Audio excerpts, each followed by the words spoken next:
Hi there. Thank you for joining Stop TB Canada for this special World TB Day webinar. My name's Elizabeth Ray. I work with the TB program in Toronto, and I'm the current chair of Stop TB Canada. I want to make a point of remembering, especially for World TB Day, that while Canada is a low incidence country with about 1,700 people a year diagnosed with tuberculosis, globally, there are 10 million people who get sick with TB every year and over 1 million deaths. Last fall, Canada joined the rest of the UN in signing the formal UN declaration committing to end the global TB epidemic by 2030, which is a phenomenal place to be, to have that kind of political commitment on record.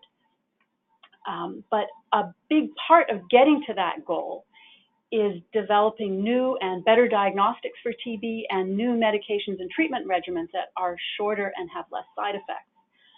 So we are really happy today to have speakers from two of the leading groups doing this kind of research and development work in TB.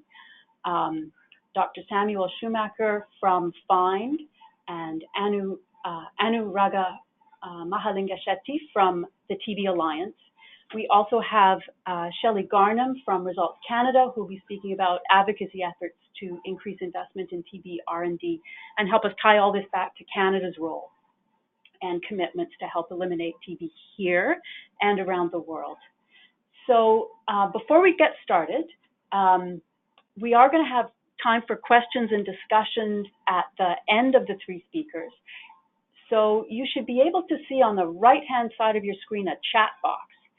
So type in your questions into that chat box, and I will read them out at the end of the three talks, and we can get into some question and answer and discussion. So with that, I want to introduce our first speaker. Dr. Samuel Schumacher is the Deputy Head of TB at FIND and has a background in biochemistry and epidemiology. He's worked in the field of TB diagnostics for over 10 years, covering a wide range of topics, including large multi-center diagnostic accuracy studies, systematic reviews, work on research methodology for the evaluation of diagnostics, as well as trials to directly measure the impact of diagnostics on patient health outcomes. So, Dr. Schumacher, thank you for talking. Go ahead.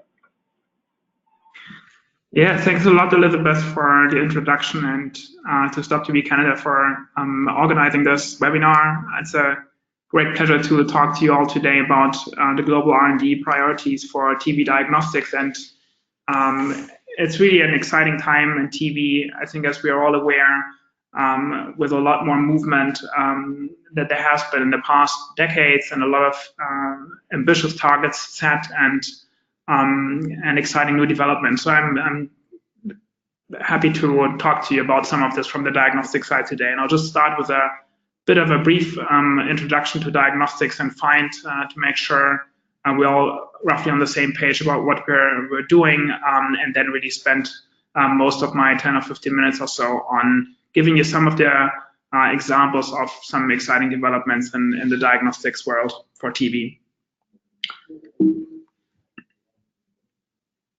So diagnostics really have a central role in the delivery of quality care to patients. And I'm making a point for this here deliberately because it's something that's often underestimated. I think we all know that diagnostics are essential to inform treatment decisions and promote individual and community health. And if we're thinking about individual patient care, personalized medicine, then really diagnostics are crucial to that. But they're also, secondly, important to enable disease control and elimination and in outbreak environments. Thirdly, they preserve the potency of treatments, and with growing awareness of concerns around AMR, obviously for TB and other diseases, I think that is becoming a more prominent aspect as well. And lastly, they are important to improve the efficiency of healthcare spending. But unfortunately, despite that importance, diagnostic tools are lacking for most poverty-related diseases, and 15 out of the 16 diseases that are kind of shown in the G-Finder really lack key diagnostic tools. And this year alone, there will be about 4 billion new infections for these diseases. So it's really a massive problem.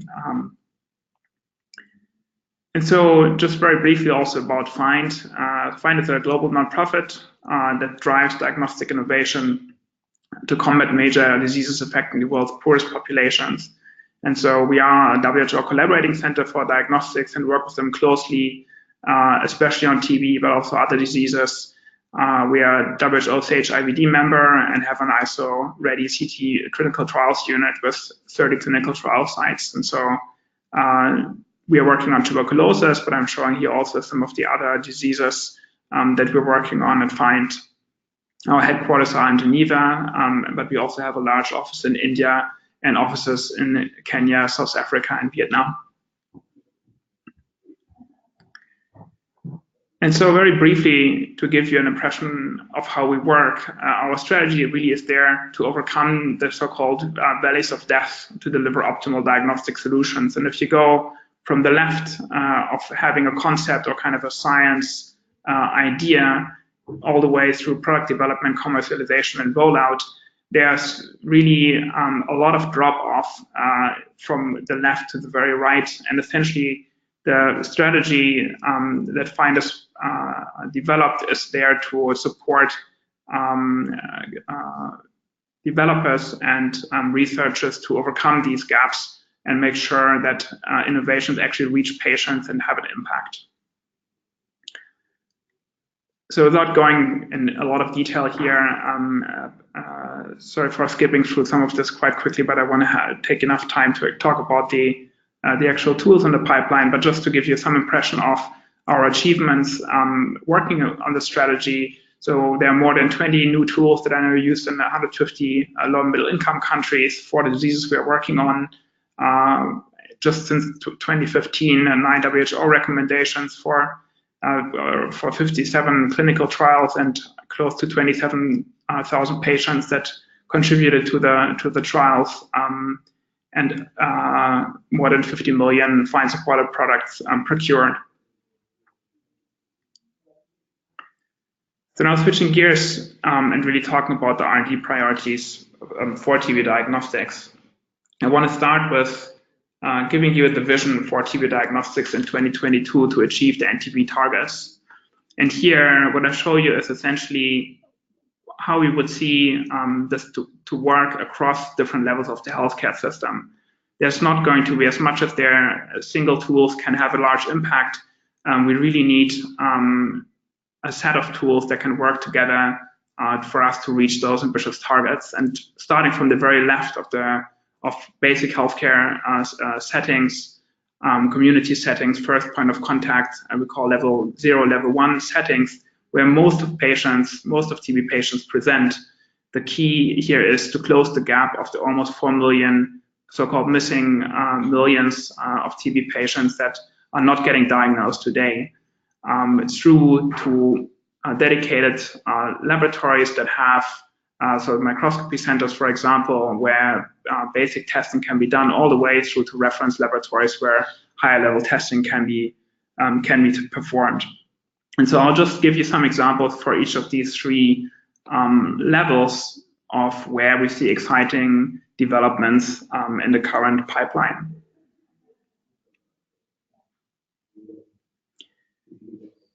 So starting with the most basic setting, and so these would be tools that can be really taken into the community or be used in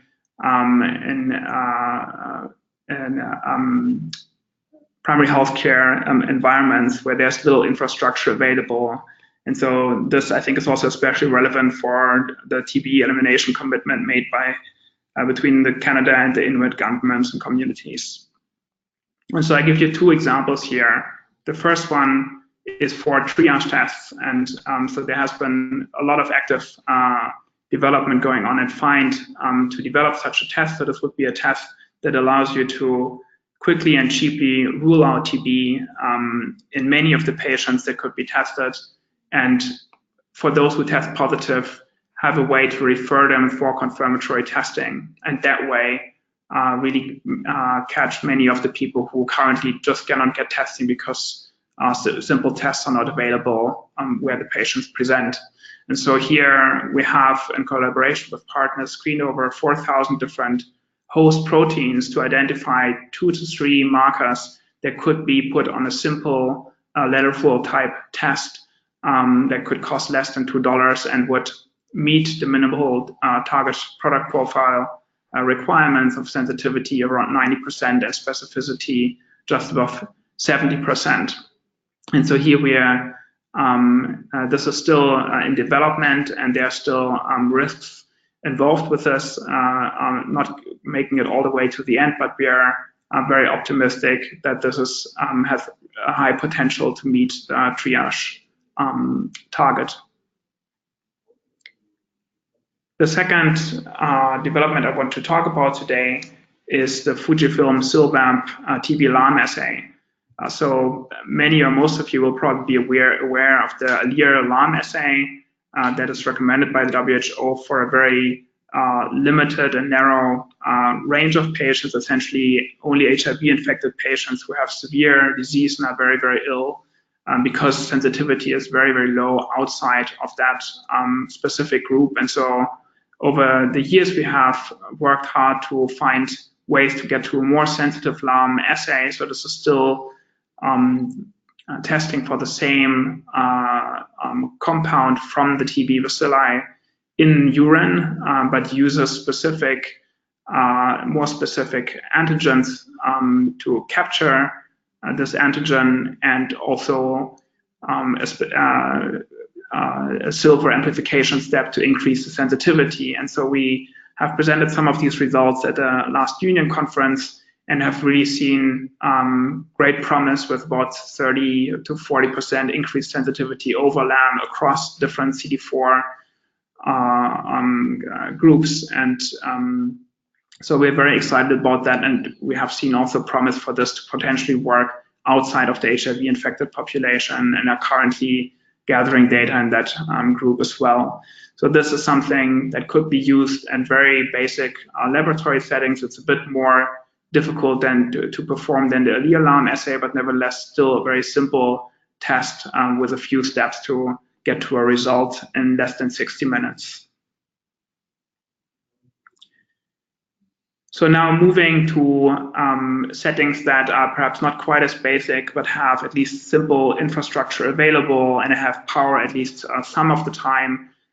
So it will be critical, as Anu will also talk about later, to get to have tests available that can look at drug resistance to enable selection of the appropriate regimens for people that are up referred to this level of care. And here really we're talking about point of care molecular assays, simple point of care molecular assays.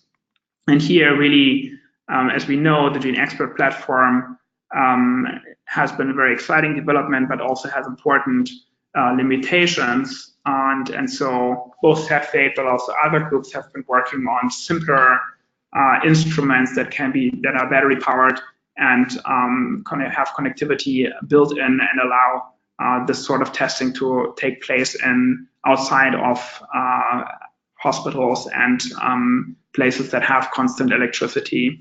And so here I mentioned the Omni, which is shown there on the upper right. It's a small and portable instrument that uses all the cartridges that Cepheid is producing for the GeneXpert, and is now this year going into WHO studies with us, and will hopefully then become available in the coming year. For the MoBio, so this is an Indian product that we are very excited about as well. It's really the first competitor to Cepheid, and already recommended and used in India, and also going into trials, and we expect to have similar performance to the Cepheid products. These are two separate instruments, so one for extraction and one for PCRs, and that way maybe a little bit less integrated than the Omni, but has other advantages. So it's something that we're very excited about as well. Lastly, Blink is something that's in much earlier stages, but is a point of care platform that allows molecular and immunoassay on the same platform. And so this is in early feasibility studies. Now, of course, so what I just showed you were the instruments, and we need assays to run on them. You may already be aware of the Expert Ultra, an assay that increases sensitivity about over the Expert MTB RIF by about 10–20% in difficult to diagnose patients. But then, of course, we need testing beyond TB and RIF resistance, and so this is where, on the Cepheid side, XDR cartridge is coming in, where isoniazid, fluoroquinolones, and the aminoglycosides will be tested for within approximately 90 minutes. And so this is also going to trials this year. Another thing I wanted to highlight is the challenges in pediatric TB. And so there, as those of you working in pediatric will be aware, it's very hard to obtain sputum specimens or other non-invasive ways of testing for TB in children. And so we have worked on simple ways to test from stool, and so essentially what we have been developing is a simple method of taking some of the stool, mixing it with a reagent in a bottle where through specific filters this can go directly into an Expert cartridge and be tested, and we've seen some very promising results for that as well. And so then lastly, we do still believe that also there's important needs for testing at the reference level to inform individualized therapy. And here really I want to highlight two things. First of all, the diversification of TB molecular diagnostics market. And we've been seeing some of the big diagnostics companies like Roche and Abbott and BD stepping into the molecular market, Hein developing a new instrument and assays, so changes to their line probe assays, and also a Korean company, Bioneer, with some exciting developments. And so these are currently all RIF and INH only assays, but two of them, Hein and Bioneer, are also working on assays beyond that. And so this is just exciting to see that there are going to be more alternatives available for such testing and high throughput testing possible on these platforms. And then, of course, there's quite a lot of interest in sequencing, next generation sequencing at the first step for surveillance, but then secondly also for clinical diagnosis. And so we have a lot of work going on this side as well, together with the WHO and other partners to make this possible. And for any testing beyond the current drugs, this is obviously a platform that allows for a lot more flexibility and opportunity. So we're very excited about the space as well. So in conclusion, there has been significant progress in the past years to reach the missing millions with two parallel developments, really, the triage on the one hand and standalone diagnostic tests. And there are still high risks with some of these, but exciting progress really has been made. And on the second point, while integrated systems for drug susceptibility testing are needed to inform regimen selection, sequencing, we think, is the likely future for comprehensive, rapid, and adaptable DST.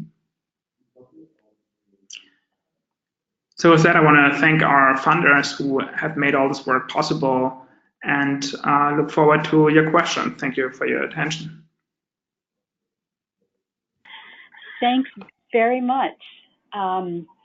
We're going to move right into the next speaker, but if you do have questions from this first part of the talk, go ahead and type them into the chat box, and we'll round up all the questions at the end for the panelists as a group. Okay, our next speaker is Anu-Raga Mahalingashetty, who joined the TB Alliance in May 2016 as manager of the External Affairs team.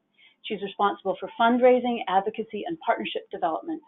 Her career is focused on international health, ranging from program evaluation and research to community development, program implementation, and resource mobilization. Prior to joining TB Alliance, she's worked on large projects in sub-Saharan Africa and India in maternal, child, and reproductive health and HIV/AIDS. So Anu, thanks so much for joining us, and go ahead.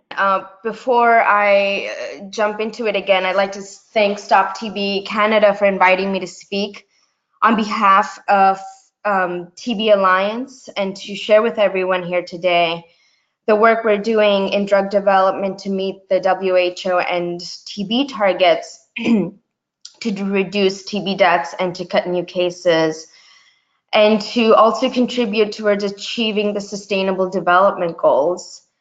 TB Alliance is a nonprofit with a mission to discover, develop, and deliver better treatments for tuberculosis. In the next 10 minutes or so, I hope to present to you exactly how we're doing this.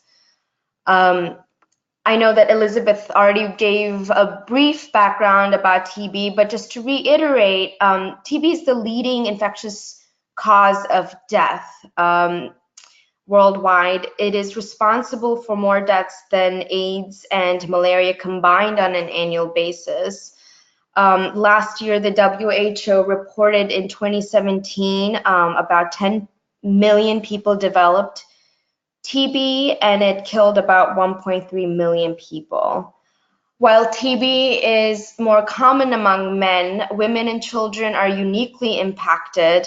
It is the third leading cause of death among women of reproductive age and one of the leading causes of maternal mortality and pregnancy-related complications. TB is also the leading cause of death from antimicrobial resistance.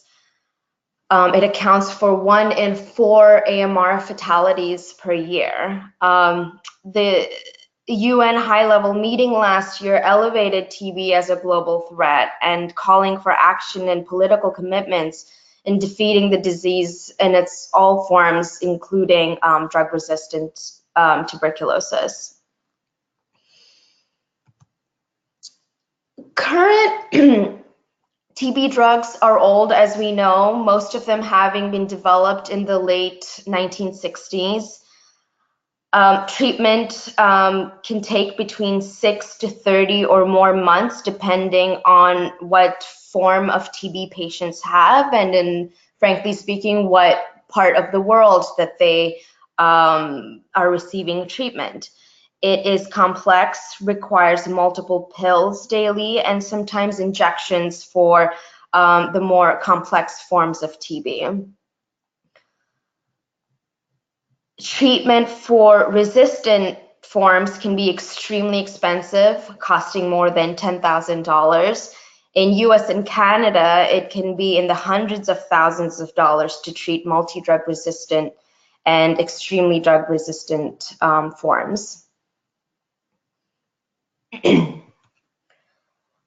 TB Alliance was established in 2000 as a product development partnership as a result of market failures from the pharmaceutical industry to develop new products.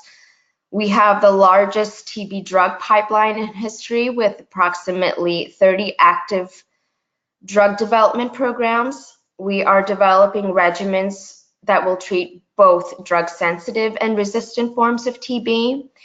And our aim really is to develop new drugs that follow the AAA mandate to ensure that all new regimens will be adopted, available, and affordable to those who need them.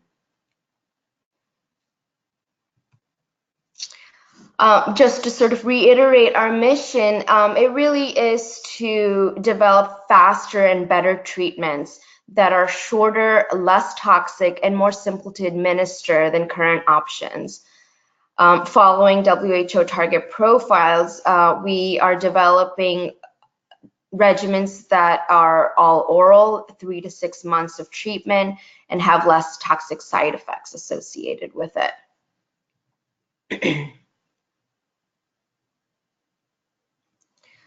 And the way in which we are fulfilling this mission as a product development partnership is to work through a robust network of global partners.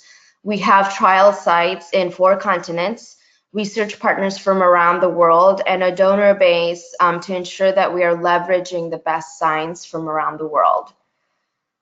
The next slide, this slide is sort of our current pipeline. I don't want to go into too much detail, but what I would like to quickly say is that this includes a pretty robust pipeline and where we have programs from early discovery stage all the way through late development. In order to achieve the maximum impact in treating all forms of TB, this really requires a sustainable pipeline of novel drugs where we do have programs at every stage of this development pipeline.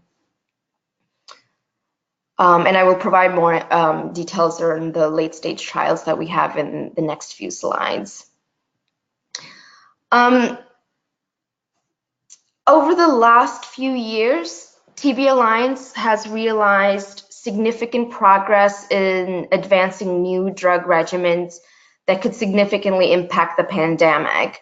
Our current trials hold promise to treat all forms, and it really is built on two regimens that we are currently testing that are built on the backbone of two drugs, bedaquiline and pretomanid.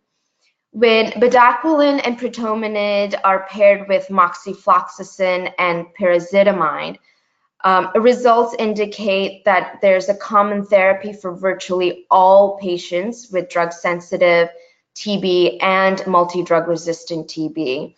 And this comprises the vast majority of TB patients today. When bedaquiline and pretomanid are combined with linezolid, if you're looking at the rightmost column, BPaL, it creates a closely related treatment for a minority of patients that are affected by the most deadly and difficult form to treat, which is extremely drug-resistant TB. I don't want to provide too much detail here. I believe Samuel has already done an excellent job linking the need for diagnostics and being able to test for resistance in order to be able to diagnose patients that are more qualified for the more individualized treatment. Something like the gene expert that has already been developed by FIND and the next generation diagnostics that they're working on can really allow for continued sort of testing like this that will make our treatments even more effective for patients. As I mentioned, the BPaMZ regimen tests bedaquiline, pretomanid, moxifloxacin, and pyrazidamide in the Simplicity-TB clinical trial. It was launched in 2018 in Georgia. It's testing the effectiveness of a 4-month regimen, comparing it to the current standard 6-month HRCE in people with drug-sensitive TB. It will also evaluate the safety and efficacy of a 6-month BPaMZ regimen for patients with drug-resistant TB, comparing them to the current 9 to 30-month treatment options. At the end of last year in 2018, more than 50 patients were enrolled in 9 sites. And we have the ultimate goal to expand the trial to 33 sites in 11 countries. Just to give you a little bit more detail, these sites include countries in Africa, Asia, Eastern Europe, and South America. The first patient was enrolled in July of last year in Georgia, and we're actively recruiting in that country as well as South Africa. Currently, 28 patients have been randomized.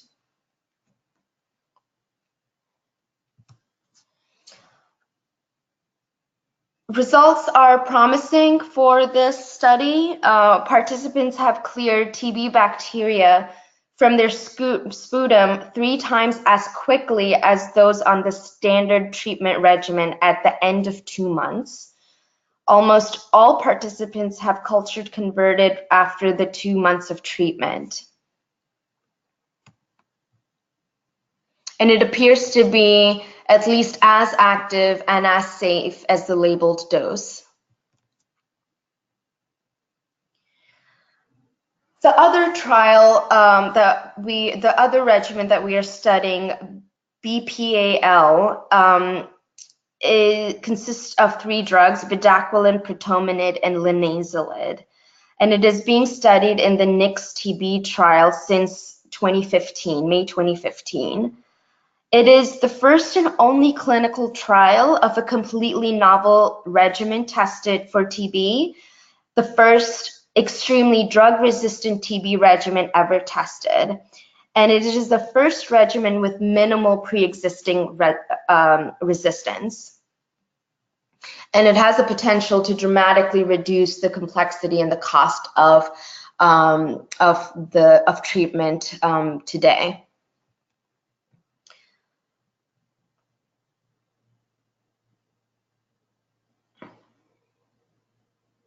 Interim results from this phase 3 trial were presented last year at the 2018 Union Conference on Lung Health. The regimen cured 89% of first 75 patients after 6 months of treatment and 6 months of post-treatment follow-up. The results and possible cure rates are especially promising, given that prior to this, only about 16% of extremely drug-resistant TB cases could be cured. This is very exciting. And we're continuing to test this in the Z-Nix trial. This regimen contains linezolid, which has known associated toxicity after long duration of use. So this study is currently evaluating lower doses and shorter durations of linezolid specifically in a modified BPAL regimen. If this proves to be successful, it really could enable more broad use in people with TB, including those with less severe resistant profiles as well.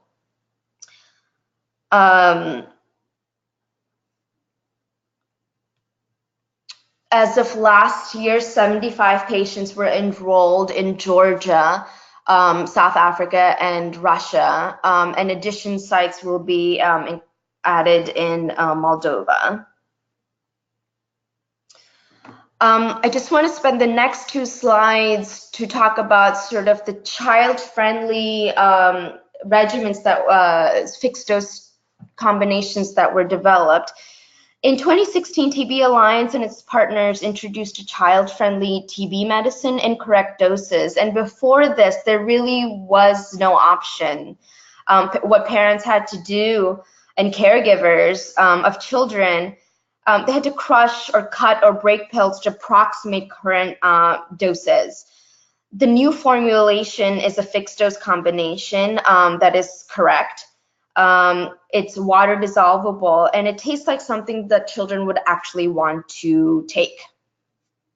Since the launch, more than 800,000 courses have been procured and made accessible in 86 countries.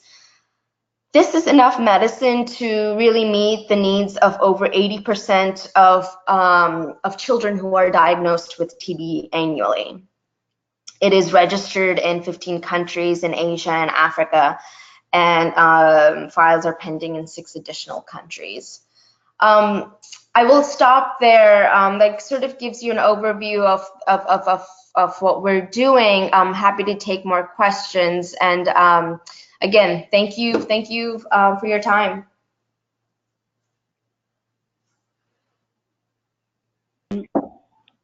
If people have questions from Anu's part of the talk, go ahead and type them into the chat box.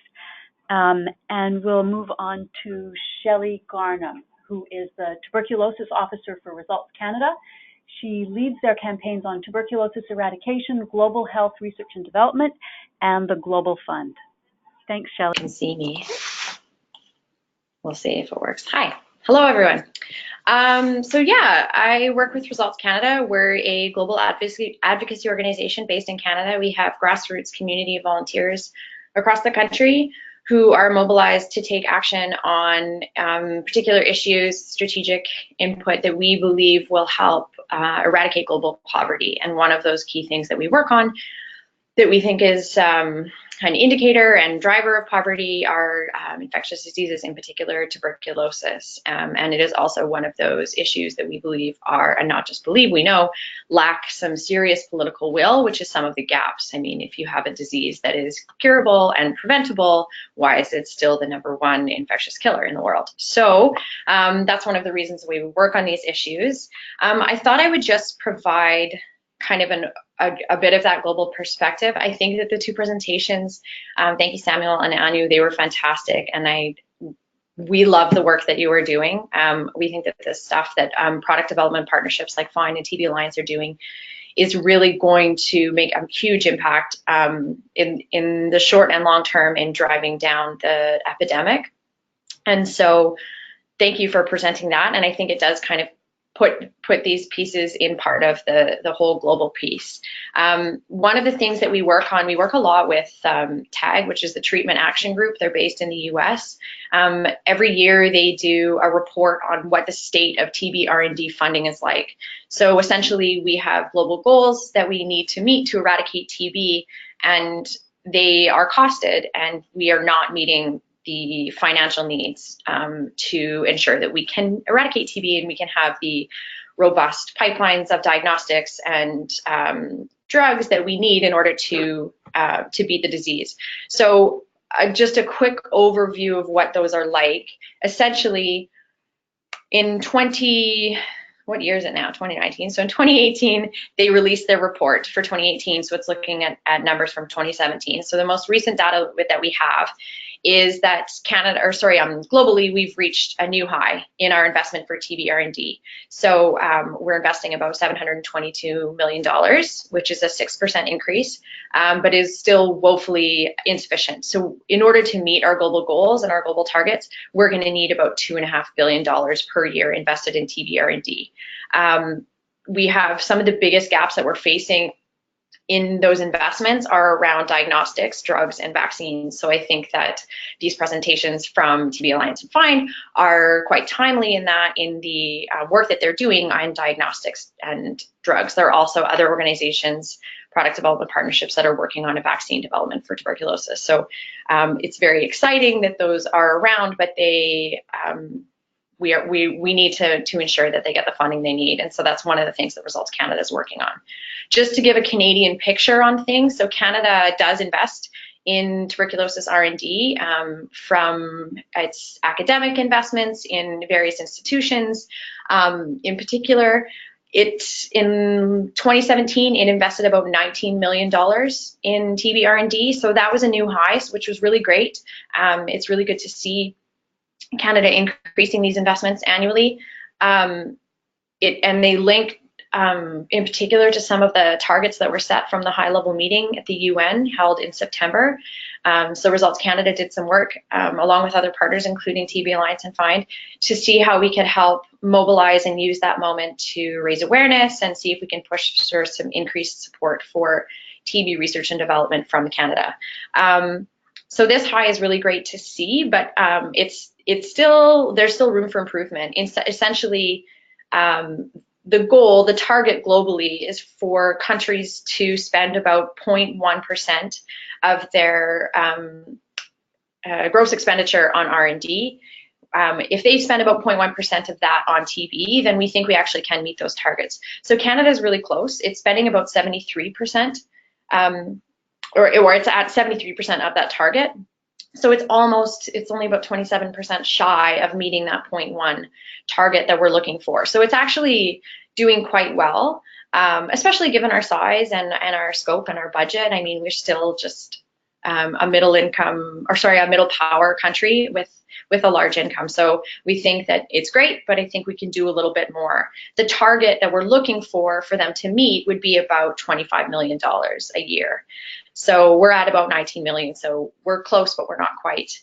The other thing that I think I would note on this is that the majority of Canada's research and development funding goes towards operational research, which is phenomenal. And there is obviously a need for operational research and funding towards that.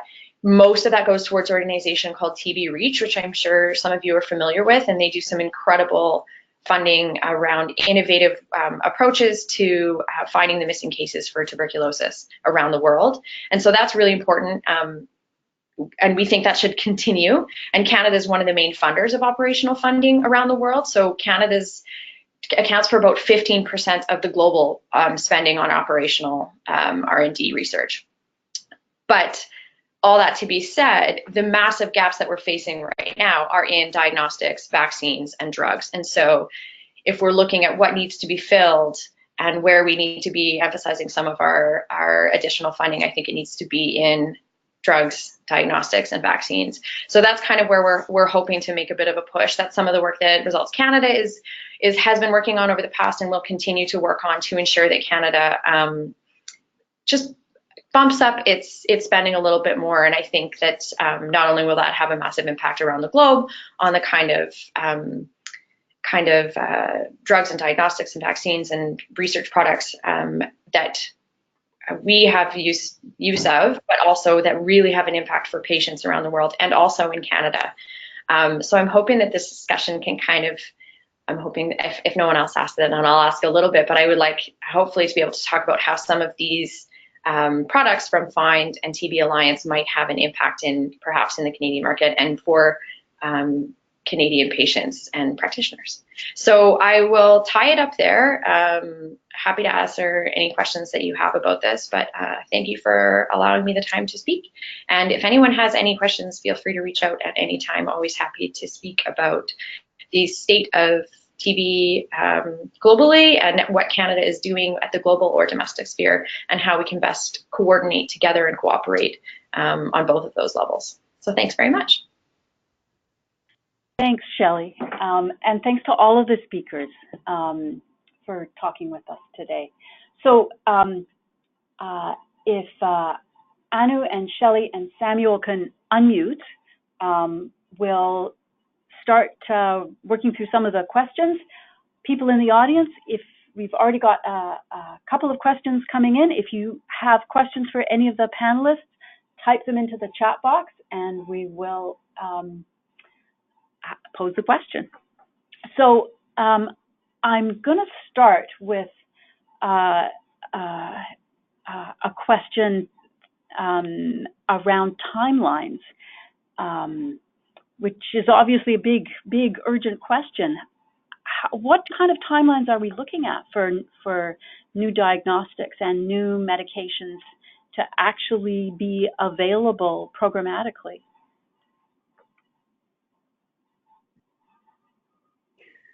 Yeah, so I can speak to that obviously from the diagnostic side. And so I've tried there's a large pipeline for diagnostics that, and really what I've been showing you was trying to focus on the tools that to a large extent are quite far down that pipeline and close to evaluation and close to getting to the market. And I haven't shown you things that are much earlier and where the risk of failure is still much higher. So for most of what I've, just from the big picture, most of what I've been showing you are really things that are going into trials right now and that should become available, some of it at least being evaluated by the WHO already this year, and much of it becoming available in the next year or two. So these are all things that are available quite soon.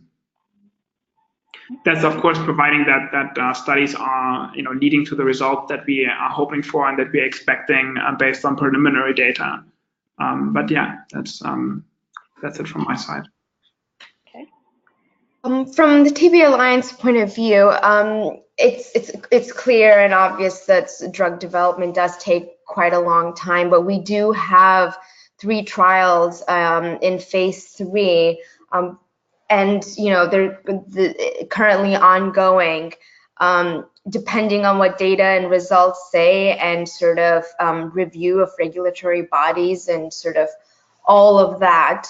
We're looking at something maybe in the next 2 to 5 years, I would have to say, in the timelines of products being available for patients. Having said that, we already have on market fixed dose combinations for children that are available for those who need them around the world. Okay, thanks. The next couple are questions, I think, for Shelley. It's a set of related questions, so I'll read them all out together. So where will the extra $6 million for research and development come from? Federal government, which department, universities, drug companies? And there's a related question. The 0.1% is of what total as far as needed contributions per country? So I think those are for Shelley around.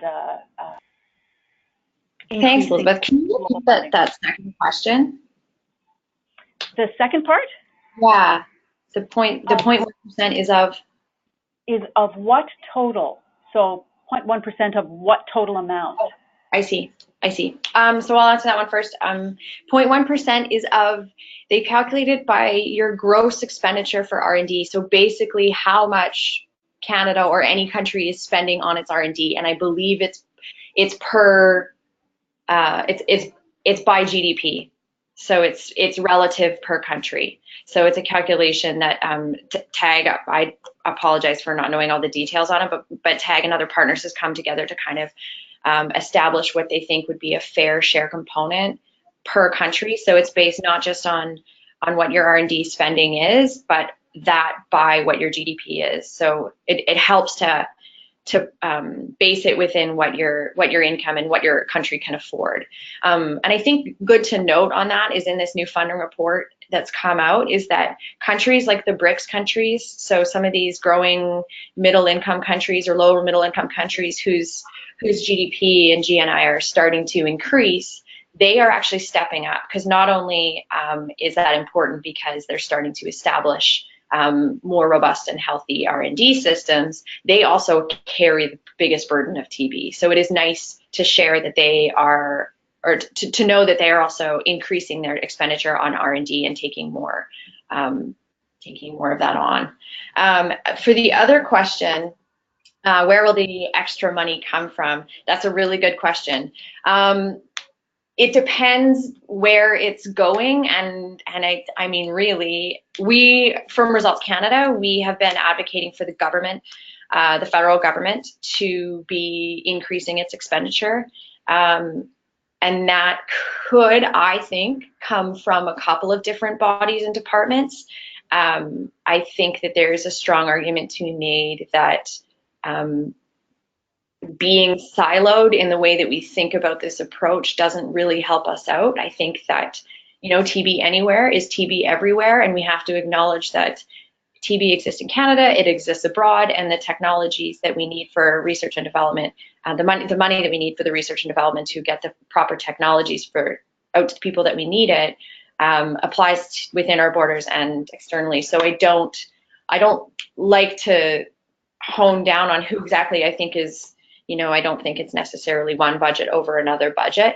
I do think that if we were to, say, fund product development partnerships like TB Alliance and FIND, I think that a component of that funding would probably come from Global Affairs Canada, given the nature of their organizations, but I don't think that precludes that funding necessarily from also coming from some organizations like Health Canada or Science and Innovation, because I think that there are positive implications and impacts that can happen within Canada too. So, or even CIHR specifically. So I think that or IDRC, I think there are a couple of funding bodies within the federal government level that could be increasing where that money comes from. I think there's a small opportunity from it to come from private sector, but I think that Canada's private sector is not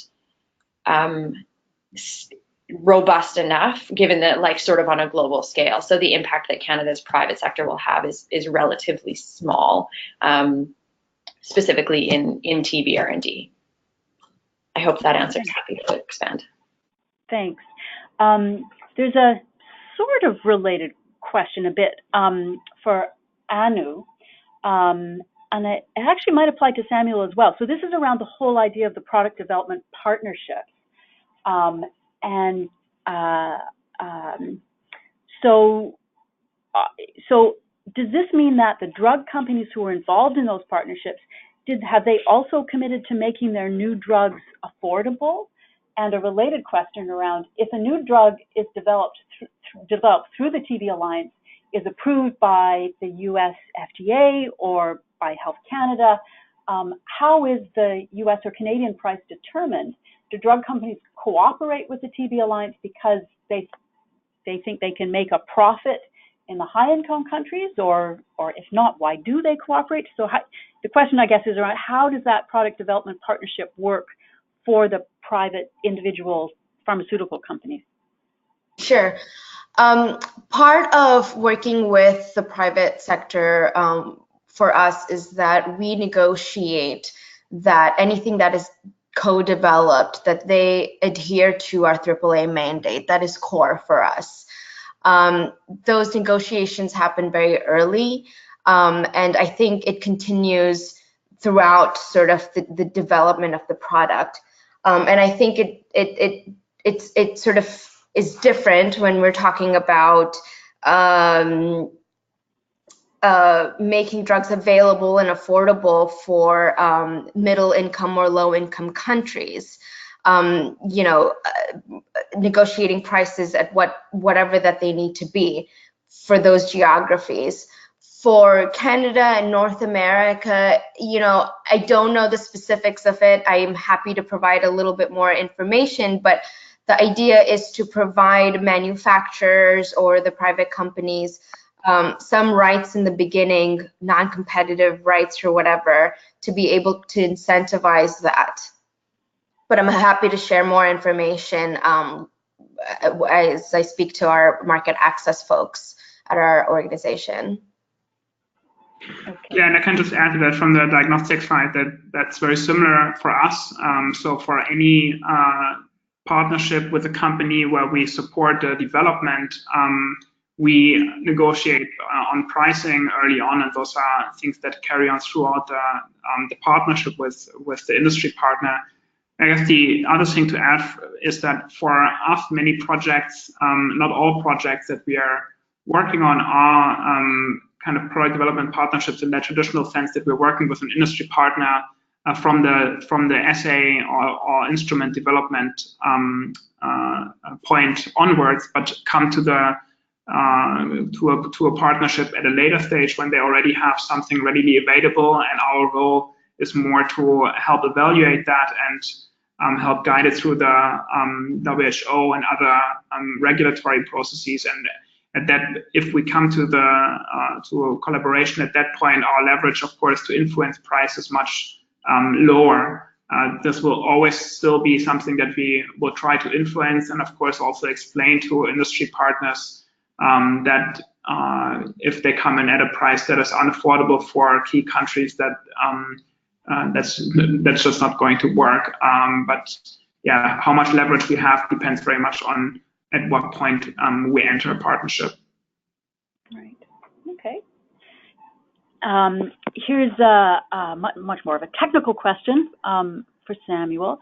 For the urine and stool tests, I guess this is a question for some clarification. So those tests diagnose TB somewhere in the body. That's all it tells you. So it doesn't specify the location or the site of TB, unlike a sputum test where you know it's in the lungs.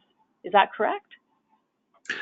Yeah, that's correct. And indeed, I think there are many things that are like in general for TB. I guess it's always surprising. The more you learn about it, the more you know how much we don't know. And that's the case for that question to a degree as well. So I think in the case of the stool, the thinking is that this is probably coming from sputum that's being swallowed and then excreted with stool. In case of the LAM, I think there's even more unknowns. And I think for a long time, when we had only a Lear LAM available and sensitivity was very, very low and really only reasonable in people who were very ill with HIV, the hypothesis was that perhaps it could be actually related to TB really being in the kidneys. Now, with the data that we have available, getting to much higher sensitivity and also pretty good-looking sensitivity potentially in patients without HIV, I think that's no longer a good explanation. And so this is very much a very fundamental question for LAM and how far it can go. And I think we are learning a lot as part of having this more sensitive assay now and additional work that we're engaging in right now. So, so for stool, I think it is mainly from the respiratory side. For the urinary LAM, I think this could come from many parts in the body, but we would expect that to be positive, certainly also for pulmonary TB. Okay, thanks. Another specific question for Samuel about diagnostics, and this question gets to the applicability of new tools that are developed really with global TB in mind, and how would they apply in Canada? So the specific question is, are there any temperature concerns for the point of care diagnostic? For example, if it were going to be used in the Arctic, can it withstand freezing temperatures? Yeah, excellent question. And I'm afraid probably I don't have a very good answer to. When I think about temperature concerns, I'm mainly thinking about the opposite end, as you can imagine. And so on that side, on the other side of the spectrum for low temperatures, I wouldn't know an answer offhand, and I'll have to really check a bit with some of the people who are involved more on the technical side with some of these assays. I think, obviously, if we're thinking about the extreme environments, it would be for the ones that I've been presenting, for example, the LAM assay or the point of care molecular assays. And so for the LAM, I would think it probably shouldn't be a concern. There is no liquid reagents involved, and as long as you can, as long as the urine isn't frozen, I think probably it would be okay. But I would really have to check that. For the point of care molecular diagnostics, I think the MoBio has really been developed with environments in mind, such as the ones encountered in India with very high temperatures. And I would be surprised if they had really tested at low temperatures and I think the same is probably true for the Omni. So in terms of what they can really claim and really say this for sure is going to work, that's a question that I think probably they wouldn't really have the answer to, and but probably have to invite them to speculate a bit about that. But for Omni, I know a bit more on the technical side that this was active heating and cooling, and so I would imagine that that should probably be possible if you're, I guess you're not talking sub-zero temperatures, but just kind of low temperatures, and that probably should be possible. Okay, so there sounds like there's a Canadian post-marketing or operational research study in there somewhere. Yes, for sure. Okay, I'm going to do one last question because we are hitting 1 o'clock. What is the status of Pritomanid approval from any government agency, for example, the FDA or Health Canada or in Europe? It's currently filed and being under review, and that's unfortunately all we can say at this moment. It's currently being reviewed, and there's a rigorous review and sort of timelines that we are following. That will, and we may know sort of the results by early fall or late fall. Okay, fair enough. And the EMA. Okay. I want to thank all our 3 speakers again very much for helping us put together this special World TB Day webinar. And I'm not sure if Happy World TB Day is the right thing to say, but I wish you a productive World TB Day. Let's put it that way, to everybody else on the line as well. Thank you all again, and goodbye. Thank you. Thank you. Thank you very much. Thanks, everybody. Thanks, that was wonderful.